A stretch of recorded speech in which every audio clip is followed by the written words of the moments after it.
What's up, everyone? Welcome to another episode of Unconscious Communication Secrets with myself, Muneer. I want to welcome you. Today, we're going to be talking about how can you become exceptionally amazing on an ongoing basis. How can you improve your communication on an ongoing basis and get better and better and better at your communication? So first of all, we are live. If you're tuning in, please drop in a message, say hello. I'd love to hear from you.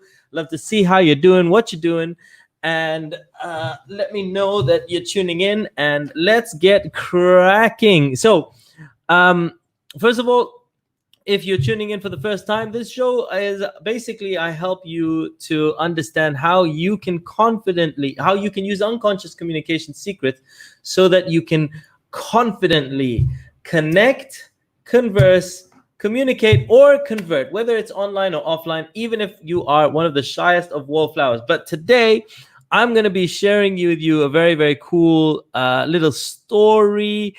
And I've got a little presentation kind of going on. Let me just pull the right thing up. I'm just doing this. All right, real quick. Oh, all right, cool. How am I doing this? All right.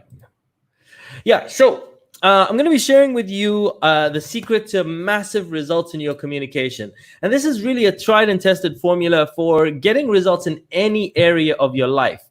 Now, I was recently watching a TV show on Netflix called The Last Dance. And if you've heard of it, if you've seen it, please drop a note, let me know. It is really awesome. And, you know, this is kind of the time when I was still at school. I was really into basketball. And that's the time that Michael Jordan was really at his peak. He was the biggest celebrity in the world, biggest sports celebrity in the world that I knew of. And literally this show talked about, you know, his past, how he kind of came up, etc.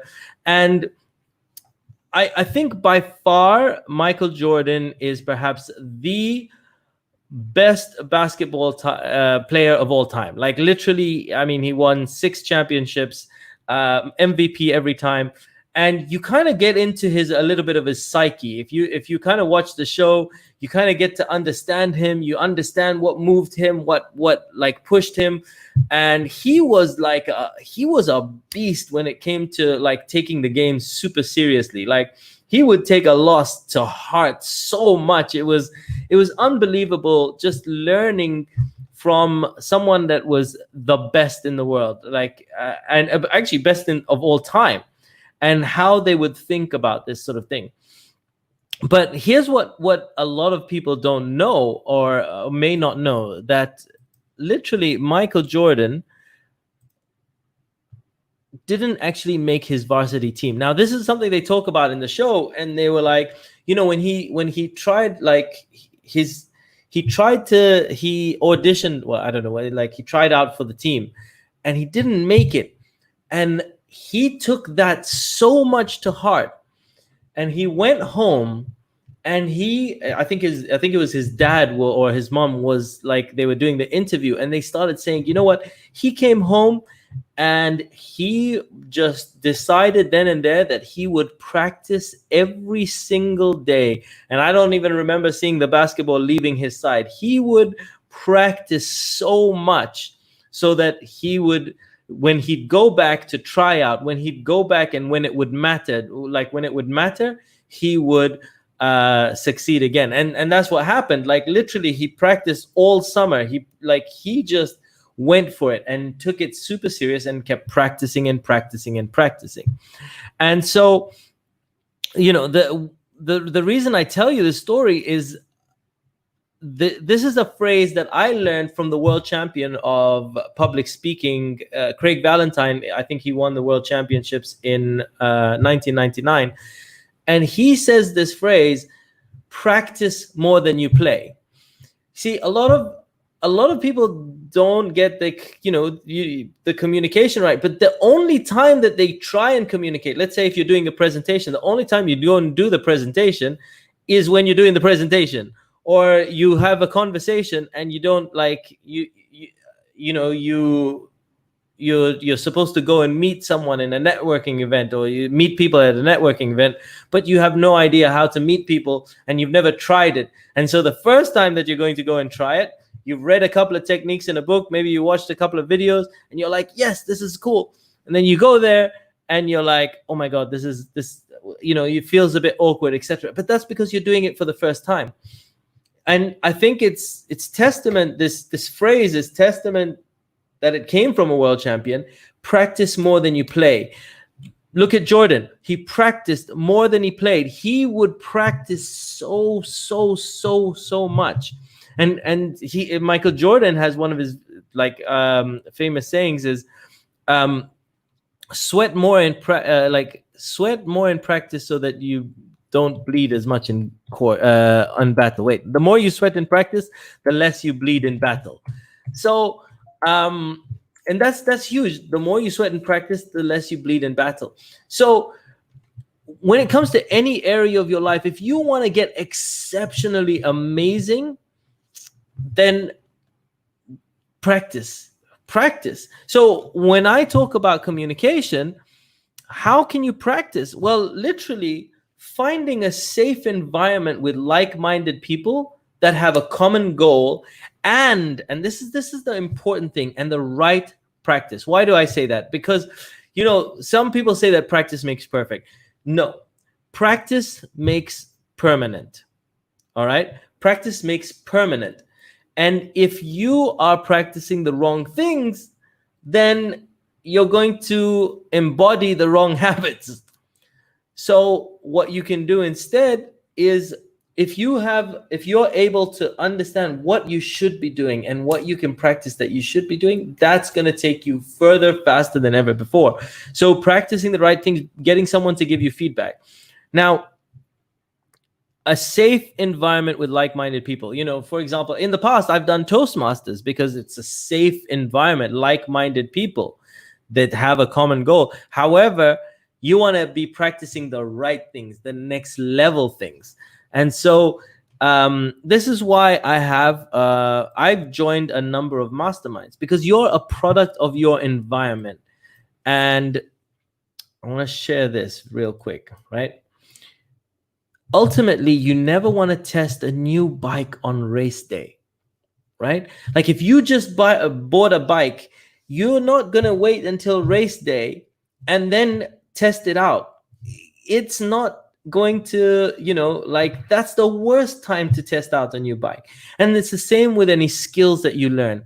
Never test out new skills on the day that you need to use them, right? On the day of a presentation, on the day that you need to have a conversation, on the day that you have a job interview. Like if you're prepping 1 week before the job interview, it's a bit late, right? So never test a new bike out on race day. And so, hold up. And when I was doing sales, right, we did daily practice. Before I'd go out every single day, at the beginning of the day and at the end of the day, we'd do pitch practice. Like, okay, how do I sell? How do I do this? What should I say? If someone objects, how do I turn around an objection? And the reason I became good at it is because I practiced every day. And I swear to you, like Michael Jordan, right? Like Michael Jordan, at the beginning, he didn't make his varsity team. At the beginning, I wasn't very good at persuasion. At the beginning, I was terrible at public presentation. But the more that you practice, then the right practice, where you get feedback, the more that you practice, the better you'll become. And so this is what I did in sales every day. This is and Napoleon Hill calls a group that comes together with a like-minded mission, vision, goal, objective. He calls it a mastermind. And so, and you should check this book out. Think and Grow Rich is there's over 15 million books sold worldwide. In Think and Grow Rich, Napoleon Hill talks about the power of a mastermind. Finding like-minded people that have a common objective, that's where it's a safe environment and you guys can help each other out. But here's the key.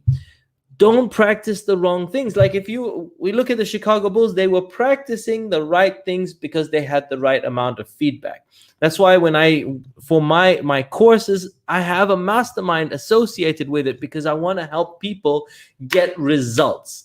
I want you to get feedback. I want you to practice, but I want you to practice the right things, because practice makes permanent. And if you're practicing the wrong things, you're going to develop all the wrong skills. And when you do this, if you practice more than you play, that's when you achieve mastery. That's when you practice more than you play and you have the right amount of practice, that's the secret. And this is such an amazing quote. The more you sweat in practice, the less you bleed in battle. And that's what this is all about. Finding a way that you can, in a safe environment, test it, practice it, get good at it, so that when the time comes, you excel. And that's what this is all about. And that's how literally I've started, I started speaking. Like, I've gone to rooms where I've literally just started speaking one-on-one and started to expand and go from 1 to 1,000 to bigger audiences, because I'm practicing more than I play. And that's what I want for you. So when we start talking about how can you become exceptional at unconscious communication secrets, this is it. So I want to thank you guys for tuning in to this video. And this is, by the way, I hope you this is also me meta teaching, by the way. I'm practicing what I preach. This is me practicing how I would give this talk a little bit later on a presentation that I'm going to do. So I'm showing you in the flesh how I do it. So anyhow, I hope you enjoyed that. Thanks for tuning in to Unconscious Communication Secrets. If you have not, please subscribe to my channel. I do apologize. I've come a little earlier than 5 today, and I'm going to be chilling with the family a little bit later. So I wanted to come on, but I wanted to come on a little earlier. So lots of love. Thank you guys very much for tuning in, and I will catch you on another video very, very, very, very soon. Peace out. A lot of love. Bye.